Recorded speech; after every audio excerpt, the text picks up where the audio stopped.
Hello friends, कैसे हो आप सब। स्वागत है आपका एक और नई वीडियो में। आज हम डिस्कस करने वाले हैं इकोनॉमिक्स के बारे में। इकोनॉमिक्स क्या होती है, इकोनॉमिक्स एंड इकोनॉमी में डिफरेंस क्या है, दोनों आपस में रिलेट कैसे करती हैं, ठीक है। माइक्रो इकोनॉमिक्स क्या होता है। बहुत सारे स्टूडेंट्स को डाउट रहता है कि मैडम इकोनॉमिक्स समझ में नहीं आती, हमें तो क्लास में जाते हैं, टीचर पढ़ाता है और बस ऐसे ही चले आते हैं, फिर जो कुछ दिमाग में थोड़ा बहुत घुसी थी नॉलेज वो भी निकल जाती है। तो बेटा आप सबसे पहले तो ना आप थ्योरेटिकली जाते हो इकोनॉमिक्स पढ़ने के लिए, आप थ्योरेटिकली चले जाते हो। थ्योरेटिकली हमें जाना ही नहीं है, थ्योरेटिकली आपको बिल्कुल भी नहीं जाना है। आपको अपनी आसपास की चीज़ें रिलेट करनी है कि हमारे घर की इनकम कितनी है, हम एक्सपेंसेस किस हिसाब से कर रहे हैं, ठीक है। हमारी इनकम के साथ साथ क्या हमारे एक्सपेंसेस भी इंक्रीज हो रहे हैं, क्या हम लग्जरी गुड्स की तरफ भाग रहे हैं, ठीक है। डिमांड कैसे इंक्रीज हो रही है, सप्लाई कैसे इंक्रीज हो रही है। अगर प्राइजेस ज़्यादा हो रहे हैं, इन्फ्लेशन आ गया कंट्री में, तो उससे हमारी डिमांड पे क्या इफेक्ट हो रहा है। ये सारी चीज़ें अगर हम आसपास की चीज़ों को अपने से रिलेट करके अगर इकोनॉमिक्स पढ़ेंगे ना, तो इकोनॉमिक्स से इजी सब्जेक्ट कोई नहीं है, ठीक है।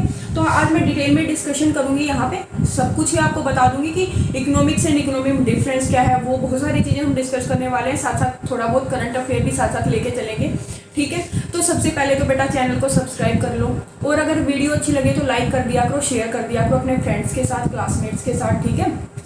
अब आते हैं यहाँ पे, देखो इकोनॉमिक्स एंड इकोनॉमी में सबसे पहला डाउट कि इकोनॉमिक्स क्या है, ठीक है, वो तो हम डिस्कस करेंगे। इकोनॉमिक्स एंड इकोनॉमी में क्या डिफरेंस है, और अगर डिफरेंस है तो क्या डिफरेंस है, ठीक है, उसको कैसे आइडेंटिफाई करें हम।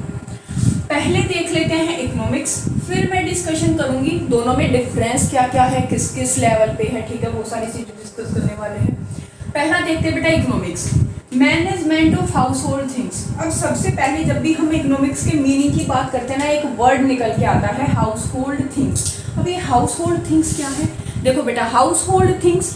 अब इकोनॉमिक्स की बात जब हम कर रहे हैं तो सबसे पहले अपने से शुरुआत करो, अपने से लगा के चलो। आपकी इनकम कितनी है, सेविंग्स कितनी करते हो, इन्वेस्टमेंट कितनी करते हो, डिमांड कितनी करते हो, आपको सप्लाई उन सारी चीज़ों की हो रही है या नहीं हो रही है, ये सारी क्या है, हाउस होल्ड थिंग्स है।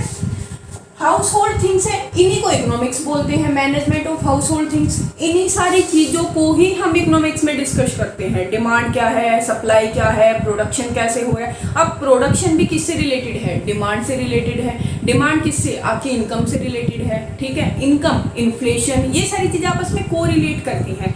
जब आप को रिलेट करते चलोगे ना, तो आपको सारी चीज़ें ऑटोमेटिकली माइंड में क्लिक होने लग जाएंगी कि अच्छा उसमें चेंज हुआ इसलिए यहाँ पे चेंज हुआ, ठीक है।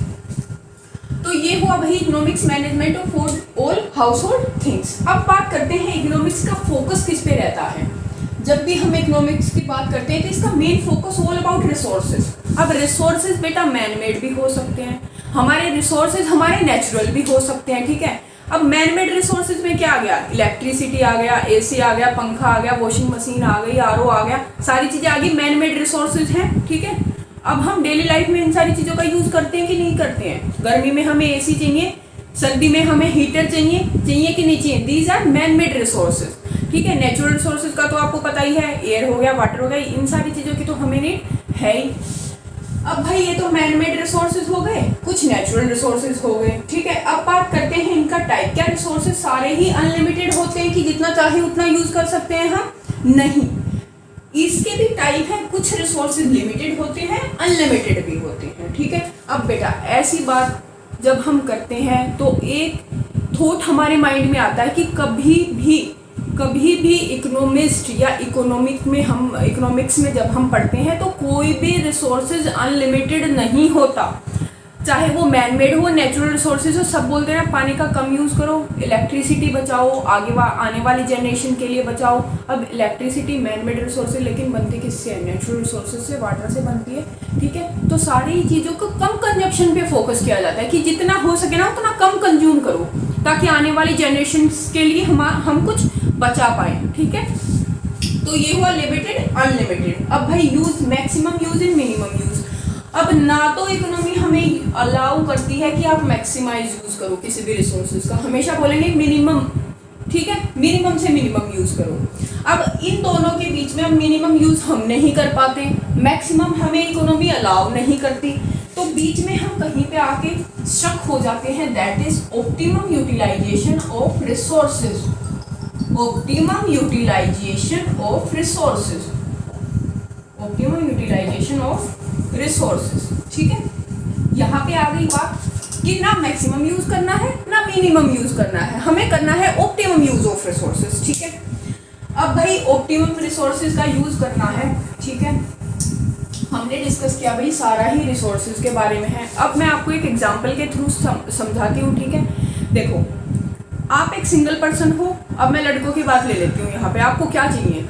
खाना मिल रहा है घर पे खाना मिल रहा है, पापा 1000-1500 रुपये पॉकेट मनी के दे देते हैं, उसमें आपका काम चल जाता है। कॉलेज चले गए, ट्रांसपोर्ट वगैरह फीस वगैरह तो उन्होंने दे ही रखी है। ठीक है, तो काम चल गया, थोड़ा बहुत फ्रेंड्स के साथ इधर उधर घूम लिए। अब आपने अपनी डिग्री की कंप्लीट, अब आप जॉब सर्च कर रहे हो, जॉब आपको मिल नहीं रही क्योंकि पता है आपको अनएम्प्लॉयमेंट है इंडिया में। ठीक है, अनएम्प्लॉयमेंट है इंडिया में, जॉब आपको मिल नहीं रही। अब आपका खर्चा तो भाई पापा दे देते थे, 1000-1500 में चल जाता था। अब पेरेंट्स ने फोर्सफुली कि भाई उम्र होती जा रही तेरी, ठीक है अब शादी कर ले तू, आपकी शादी करवा दी। अब आपका पहले खर्चा 1000-1500 में निकल रहा था अच्छे से। अब बेबी आई घर पे, बेबी ने बोला गर्मी लग रही है, एसी के बिना तो काम नहीं चलेगा, एसी लेके आना पड़ा। ठीक है, अब बोले हाथ से कपड़े नहीं धुलेंगे मेरे से, वॉशिंग मशीन भी चाहिए, वॉशिंग मशीन लेके आए। बोले नॉर्मल पानी ना अच्छा नहीं लगता मेरे को, शूट नहीं करता मेरे को नॉर्मल पानी, तो आरओ कैंट का पानी चाहिए। आपने आरओ कैंट लगवाया। अब आपके खर्चे इंक्रीज हो रहे हैं लेकिन इनकम वहीं पे है, इनकम वहीं पे है, खर्चे इंक्रीज हो रहे हैं। और ये किसका रीजन है? पॉवर्टी का रीजन है एक तरह से। अगर आप वो खर्चे नहीं करोगे तो बेबी आपको तलाक दे के निकल जाएगी कि भाई मैं तो रहूंगी नहीं, मेरे खर्चे मेरी डिमांड से पूरी नहीं करते।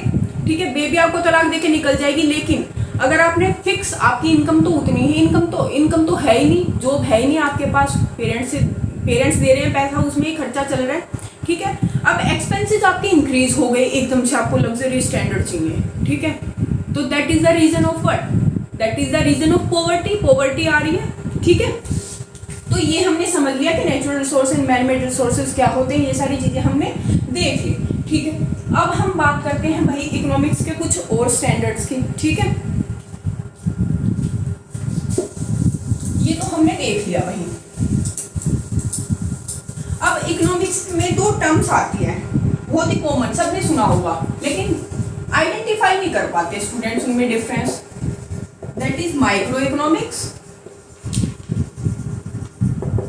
And macro economics. ठीक है,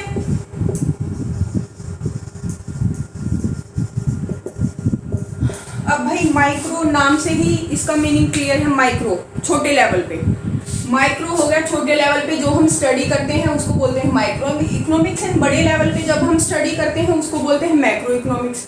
अब बोलोगे मैडम ये छोटा लेवल बड़ा लेवल क्या होता है, हमें अच्छे से क्लियर कराओ कि व्हाट इज छोटा लेवल, व्हाट इज बड़ा लेवल। ठीक है, अब चलो ये भी देख लेते हैं स्टूडेंट्स, कोई दिक्कत वाली बात है ही नहीं, ये भी बताऊंगी मैं आपको।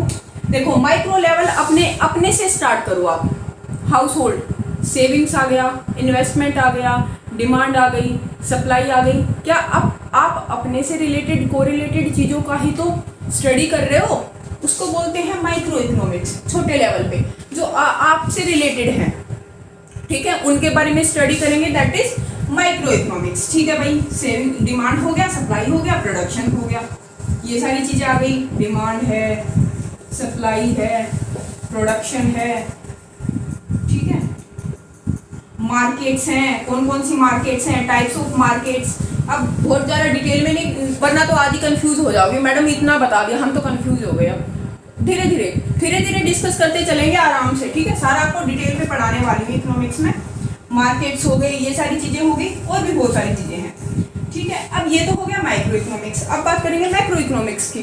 देखो ये तो हमने अपने आप से रिलेटेड चीज़ें की, हमने माइक्रो इकोनॉमिक्स की स्टडी कर ली। मैक्रो इकोनॉमिक्स की जब हम बात करेंगे तो बेटा इकोनॉमी लेवल पे, थोड़े से बड़े लेवल पे आ जाएगी, जैसे मॉनेटरी पॉलिसी हो गया, फिस्कल पॉलिसी हो गया। अब आप यहाँ पे भी पूछोगे मैडम इतने भारी भरकम वर्ड हमें मत बताया करो, हमें समझ में नहीं आता। चलो देख लेते हैं what is monetary policy and what is fiscal policy. अब ये मॉनेटरी पॉलिसी क्या है भाई, and what is fiscal policy. देखो इकोनॉमिक्स में दो ऐसी पॉलिसी हैं, चाहे आप कितनी इकोनॉमिक्स का सब्जेक्ट कितना ही डिफरेंट हो, लेकिन दो टर्म तो आपको हर एक सिलेबस में, चाहे वो किसी भी कोर्स का हो, आपको ये दो टर्म तो देखने को मिलेंगी ही मिलेंगी। ठीक है, आप करंट अफेयर्स पढ़ रहे हो वहाँ पे भी मिलेगा, ठीक है, न्यूज़ पढ़ रहे हो वहाँ पे भी ये मिलेगा। इन दोनों चीज़ों के बारे में आपको पता होना चाहिए। ठीक है, मॉनेटरी पॉलिसी बनाई जाती है बेटा आरबीआई के द्वारा। आरबीआई बनाता है हमारी मॉनेटरी पॉलिसी। अब ये मॉनेटरी पॉलिसी क्या है? बैंक में अकाउंट ओपन करा रखा है हमने, सेविंग्स हमारे 3-4 लाख रुपए हमने अकाउंट में सेव कर रखे, उस पर हमें इंटरेस्ट मिलता है कि नहीं मिलता? बैंक देता है। अब हम बैंक से लोन लेके आ गए, हमें गाड़ी परचेज करनी थी BMW। भाई हम तो BMW लेके ये ऐसे बेबी को इम्प्रेस करेंगे, BMW लेके घूम रहे हो। अब वो लोन पे ले रखे, आपने लोन ले लिया बैंक से, ठीक है। अब उसकी EMI देनी पड़ेगी, इंटरेस्ट देना पड़ेगा कि नहीं देना पड़ेगा? ठीक है। तो मॉनेटरी पॉलिसी में बेटा आरबीआई हमें बताता है कि आपका बैंक रेट क्या होगा, रेपो रेट क्या होगा, चार्जेस क्या क्या होंगे, वो सारी चीजें। ठीक है, हम इसमें डिस्कस करते हैं। बैंक रेट डिसाइड किया जाता है आरबीआई के द्वारा, रेपो रेट डिसाइड किया जाता है। अभी रेपो रेट क्या है मैडम, वो भी डिटेल में बताऊंगी मैं आपको। ठीक है, अभी इस पे फोकस नहीं करते वरना वीडियो और ज़्यादा लंबी हो जाएगी फिर। ठीक है, आप बीच में ही भाग लोगे बिना देखे। रेपो रेट हो गया, बैंक रेट हो गया, ये सारी चीज़ें हम देखते हैं। ठीक है, अब ये तो हो गया भाई मॉनेटरी पॉलिसी। ठीक है, आरबीआई ने बना दी मैडम ये सारी चीज़ें, हमें मॉनेटरी पॉलिसी तो क्लियर हो गया। अब हमें बताओ फिस्कल पॉलिसी क्या होता है। ठीक है भाई, अब हम फिस्कल पॉलिसी भी देख लेते हैं। देखो, गवर्नमेंट हर साल बजट पेश करती है, हमारा फरवरी में आता है, बजट देती है ना। हर एक सेक्टर के लिए कुछ अमाउंट अलॉट करती है कि इस पर्टिकुलर सेक्टर को 300 करोड़ दिए, इस पर्टिकुलर सेक्टर को 400 करोड़ दिए, एजुकेशन सेक्टर को 200 करोड़ दिए। वो क्या है? गवर्नमेंट हमारे ऊपर एक्सपेंसेस कर रही है, ना गवर्नमेंट हमारे ऊपर, क्योंकि गवर्नमेंट चाहती है अपनी इकोनॉमी को डेवलप्ड बनाना। अभी हमारी इकोनॉमी है डेवलपिंग, अभी डेवलप हो रही है धीरे धीरे। तो वो डिसाइड कर लेते कि ये पर्टिकुलर सेक्टर्स को थोड़ी सी ग्रोथ की रिक्वायरमेंट है, इनको अगर पैसा देके इन पे पैसा लगाएंगे, इनकी ग्रोथ होगी, जीडीपी बढ़ेगी, इकोनॉमी की ग्रोथ होगी, इकोनॉमी बनेगी हमारी डेवलप्ड। ठीक है, एक्सपेंसेस हो गए, गवर्नमेंट ने देखा एक्सपेंसेस। ठीक है, अब भाई गवर्नमेंट का काम तो नहीं चलेगा, सिर्फ खर्चा करती रही तो दूसरी कंट्री के पास भागना पड़ेगा कि भाई हमें लोन दे दो। 1991 की सिचुएशन तो आप सबको पता है, नहीं पता है तो उसकी भी एक सेपरेट वीडियो बनाऊंगी कि 1991 में क्राइसिस क्यों हुए थे, एलपीजी क्यों आया था, इतने बड़े इकोनॉमिक रिफॉर्म्स क्यों लेके आने पड़े, उसकी एक पर्टिकुलर वीडियो बनाऊंगी बेटा। यहाँ पे बहुत ज्यादा लंबी हो जाएगी वरना वीडियो। ठीक है, तो एक्सपेंसेस तो कर रही है गवर्नमेंट। अब गवर्नमेंट की रेवेन्यू भी तो चाहिए, गवर्नमेंट को इनकम भी तो चाहिए कुछ, वो एक्सपेंसेस करने के लिए पैसा कहाँ से आएगा?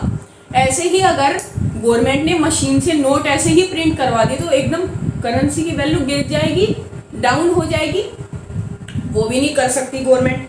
अब गवर्नमेंट को रेवेन्यू के सोर्सेज भी चाहिए, टैक्स भरते हैं कि नहीं भरते? टैक्स लेती है, जीएसटी लगा दिया हर एक चीज पे। ठीक है, टोल टैक्स देते हैं, हर एक चीज पे तो गवर्नमेंट कुछ ना कुछ चार्ज कर रही है। तो these are the sources of revenue.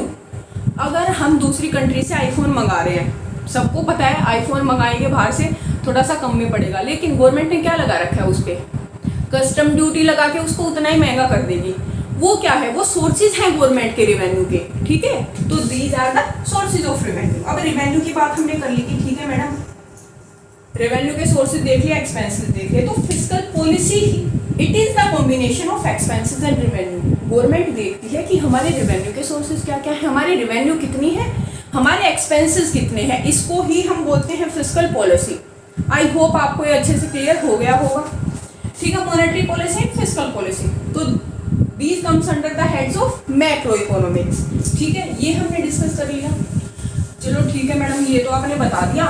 अब एक बार हमें डिफरेंस भी बता दो इकोनॉमी एंड इकोनॉमिक्स के बारे में। तो देखो बेटा, पहला डिफरेंस दोनों में, पहला डिफरेंस है इट इज कंप्लीट वर्ड। ये अपने आप में ही कंप्लीट है, it is complete word, it is complete word, it is incomplete. अब ये इनकम्प्लीट कैसे है वो भी बताओ मैडम। ठीक है, वो भी बताऊंगी। इट इज इनकम्प्लीट, जब हम सिर्फ इकोनॉमी वर्ड यूज करते हैं तो ये अपने आप में ही अपूर्ण है, इनकम्प्लीट है। लेकिन जब हम इसके आगे कोई कंट्री लगा देंगे, इंडियन इकोनॉमी, चाइना की इकोनॉमी, यूएसए की इकोनॉमी, जापान की इकोनॉमी, तो ये अपने आप में पूर्ण हो जाएगी, तो फिर ये अपने आप में हो जाएगी कंप्लीट। क्योंकि इकोनॉमी, भाई किसकी इकोनॉमी का स्टडी करना है हमें, किसकी इकोनॉमी, क्या पढ़ें, किसकी इकोनॉमी के बारे में पढ़ें। लेकिन जब हमने पर्टिकुलर यहाँ पे किसी कंट्री का नाम मेंशन कर दिया, इंडियन इकोनॉमी, ठीक है, इंडियन इकोनॉमी की स्टडी करनी है आपको। अब हमें पता है इंडियन इकोनॉमी के बारे में हमें क्या क्या लिखना है, अब हम लिख सकते हैं इस पे नोट, ठीक है। तो इट इज इनकम्प्लीट, ये इनकम्प्लीट है, ठीक है। अब आते हैं सेकंड डिफरेंस में। बेटा देखो डिफरेंस नोट कर लो साथ साथ। Theory, it is the application. अब ये क्या डिफरेंस हुआ मैडम, अब वो भी देख लेते हैं। थ्योरी है, इकोनॉमिक्स में हम पढ़ते हैं डिमांड एंड सप्लाई। भाई अगर प्राइसेस इंक्रीज हो गए तो क्या करेंगे, हम अपने कंजम्पशन को कम कर देंगे, डिमांड कम करेंगे ना डिमांड। भाई हमें पता चला कि प्राइसेस बहुत हाई हो गए इकोनॉमी में, ठीक है, एकदम से इन्फ्लेशन आ गया, हर एक चीज़ के प्राइस बढ़े हुए हैं, तो क्या करेंगे, मम्मी बोलती है ना अब नहीं लेंगे भाई, थोड़ा सा प्राइस कम होने दो उसके बाद चलेंगे मार्केट में, बोलती कि नहीं बोलती है। गोल्ड की शॉपिंग, भाई थोड़ा रेट कम हो जाएगा ना तब गोल्ड की शॉपिंग करेंगे, अभी तो रेट बहुत हाई है, ठीक है। तो क्या है ये demand and supply, demand and price, income हो गया आपका, ठीक है। थ्योरी है किसकी, demand and supply, demand and price कुछ भी बोल सकते हो आप। इकोनॉमिक्स में हम थ्योरी हम स्टडी करते हैं किसके बारे में, डिमांड के बारे में, सप्लाई के बारे में, इनकम के बारे में, प्राइस के बारे में, ठीक है। ये थ्योरी हुई डिमांड सप्लाई। अब इसको एप्लीकेट कहाँ पे करते हैं, एप्लीकेट करते हैं कंट्री में, किसी कंट्री की इकोनॉमी। अब वो कंट्री की, ऐसा तो है नहीं कि भाई सिर्फ प्राइस बढ़ेंगे तो बिल्कुल ये कंफर्म या शॉर्ट है 100% की डिमांड भी, प्राइस बढ़ेंगे तो डिमांड डिक्रीज होगी, ये थ्योरी है। लेकिन क्या ये थ्योरी हर एक कंट्री पे अप्लाई होगी, नहीं। थ्योरी भी डिपेंड करेगी कौन सी कंट्री पे अप्लाई होगी, कौन सी पे नहीं होगी। अब इंडिया की बात करें तो पॉपुलेटेड कंट्री है, बहुत ज्यादा पॉपुलेशन है यहाँ पे, ठीक है। प्राइस बढ़ेंगे तो डिमांड डिक्रीज हो जाएगी, या फिर प्राइस एकदम से डिक्रीज हो गई, डिमांड एकदम से इंक्रीज हो जाएगी क्योंकि पॉपुलेशन बहुत ज़्यादा है। अब वहीं पे हम अगर इसको कंपेयर करें लेस पॉपुलेटेड कंट्रीज के साथ, वहाँ पे हो सकता है इसका ऑपोजिट हो जाए, ठीक है। तो ये शॉर्ट हम नहीं कह सकते कि कोई भी एक थ्योरी हर एक कंट्री पे सेम तरीके से अप्लाई होगी, ठीक है। वो डिपेंड करेगा बेटा सिचुएशंस पे, कंट्री पे, पॉपुलेशन पे, बहुत सारे फैक्टर्स पे, ठीक है। तो सेकंड डिफरेंस हमने देख लिया यहाँ पे। इकोनॉमिक्स है एक थ्योरी जिसमें हम बहुत सारी थ्योरीज को स्टडी करते हैं, प्रोडक्शन थ्योरी हो गया, डिमांड थ्योरी, सप्लाई थ्योरी, वो बहुत सारी चीज़ें इकोनॉमी हम यहाँ पे अप्लाई करते हैं चीज़ों को, ठीक है। ये थ्योरी नहीं, इसमें कोई थ्योरी का स्टडी हम नहीं करते, यहाँ पे सिर्फ अप्लाई करते हैं, ठीक है। तो ये हमने पढ़ा। अब हमने डिफरेंस देख लिया, अब थोड़ा सा इंडियन इकोनॉमी के बारे में देख लेते हैं कि इंडियन इकोनॉमी है कैसी, क्योंकि ओबियसली इंडिया में रहते हैं, हमें इंडियन इकोनॉमी का तो पता होना चाहिए इंडियन इकोनॉमी है कैसी। अब यहाँ पे 3 टर्म आती है बेटा, देखो आपने सुनी भी होंगी, कुछ स्टूडेंट्स को मीनिंग पता होगा, कुछ अभी भी कंफ्यूज ही होंगे इसमें।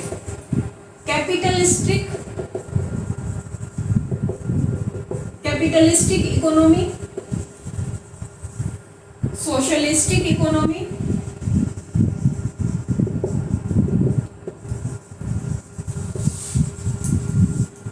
And the third one is mixed economy.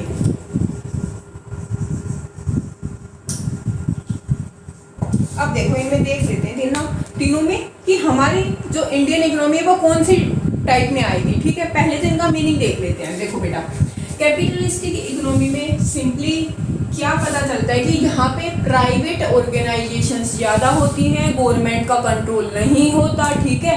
Private businesses, private companies, मतलब मोस्टली उनका 99% प्राइवेट हैंडओवर होता है, सब कुछ कैपिटलिस्टिक होता है, ठीक है। प्राइवेट इन्वेस्टर्स होते हैं, गवर्नमेंट के कंट्रोल में इतना ज़्यादा गवर्नमेंट उनको कंट्रोल में करके नहीं रखती।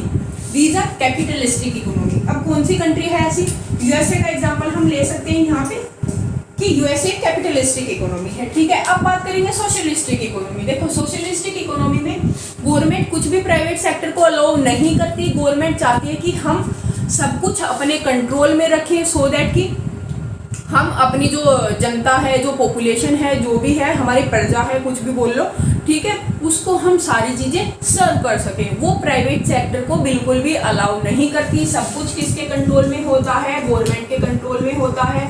कोई भी प्राइवेट ऑर्गेनाइजेशन वहाँ पे रन नहीं करती, सारे ही गवर्नमेंट के बिजनेसेस होते हैं, गवर्नमेंट हॉस्पिटल, गवर्नमेंट स्कूल्स, ठीक है, सब कुछ गवर्नमेंट के कंट्रोल में होता है, ठीक है। These are socialistic economy. अब यहाँ पे किसी कंट्री का अगर हम एग्जांपल लेंगे तो कौन सी कंट्री बोल सकते हैं? रशिया बोल सकते हैं। रशिया एक सोशलिस्टिक इकोनॉमी है, ठीक है। अब बात करेंगे मिक्स्ड इकोनॉमी। इन दोनों को जब कंबाइन कर देंगे, इन दोनों को मिक्स कर देंगे, कुछ प्राइवेट सेक्टर हैं, कुछ गवर्नमेंट सेक्टर्स हैं, ठीक है, उसको बोलेंगे mixed economy. Combination of capitalistic plus socialistic, ठीक है, ये आ गया मिक्स्ड इकोनॉमी। इंडिया की अगर बात करें तो आपको पता ही है प्राइवेट बिजनेसेस भी बहुत सारे हैं, गवर्नमेंट बिजनेसेस भी बहुत सारे हैं, ठीक है। तो इंडिया कौन सी है? हमारी मिक्स्ड इकोनॉमी में आएगी, ठीक है। इंडिया है हमारी मिक्स्ड इकोनॉमी, ठीक है। चलो ये हमने देख लिया। अब एक टर्म और आती है यहाँ पे, डेवलपिंग एंड डेवलप्ड। वहां पे भी बहुत सारे स्टूडेंट्स कंफ्यूज रहते हैं। Developing and developed, developed countries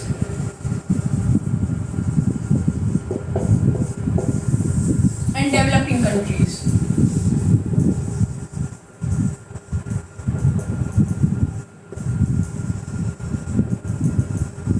देखो पहले तो दोनों में डिफरेंस देख लेते हैं बच्चे, ठीक है। डेवलप्ड कंट्रीज वो होती है जहां पे हाई पर कैपिटा इनकम होती है, हाई पर कैपिटा इनकम होती है, बेटर स्टैंडर्ड ऑफ लिविंग होता है, बेटर स्टैंडर्ड ऑफ लिविंग होता है, ठीक है, बेटर स्टैंडर्ड ऑफ लिविंग होता है, ठीक है। डेवलपिंग कंट्रीज जहाँ पे बहुत लो पर कैपिटा इनकम होती है, ओवर पॉपुलेटेड होती हैं, लो पर कैपिटा इनकम हो गई, low per capita income, over populated, less standard of living, less standard of living, ठीक है। अब ये हमने दोनों में डिफरेंस तो देख लिया। अब हम इजीली आइडेंटिफाई कर सकते हैं कि कौन सी कंट्रीज डेवलप्ड कंट्रीज हैं, कौन सी कंट्रीज हमारी डेवलपिंग कंट्रीज हैं, ठीक है। अब अगर यहाँ पे चलो एग्जांपल भी दे देती हूँ मैं। यूएसए है हमारा, यूके, जापान, ठीक है, ये है हमारी डेवलप्ड कंट्रीज, ठीक है। अब डेवलपिंग कंट्रीज की बात करें, नेपाल, ठीक है, इंडिया, पाकिस्तान, ये सारी है हमारी डेवलपिंग कंट्रीज। अभी उभर रही है, अभी थोड़ा सा इनमें चेंज हो रहा है, ग्रोथ हो रही है, ठीक है, लेकिन डेवलप्ड नहीं है पूरी तरह से। तो आज हमने बेसिक इकोनॉमिक्स का हमने देखा कि व्हाट इज इकोनॉमिक्स, क्या होता है, टाइप्स ऑफ इकोनॉमिक्स क्या है, ठीक है, ये सारी चीज़ें देखी। इकोनॉमिक्स एंड इकोनॉमी में डिफरेंस क्या है, हमारी इंडियन इकोनॉमी का नेचर कैसा है, ठीक है, वो हमने डिस्कस किया।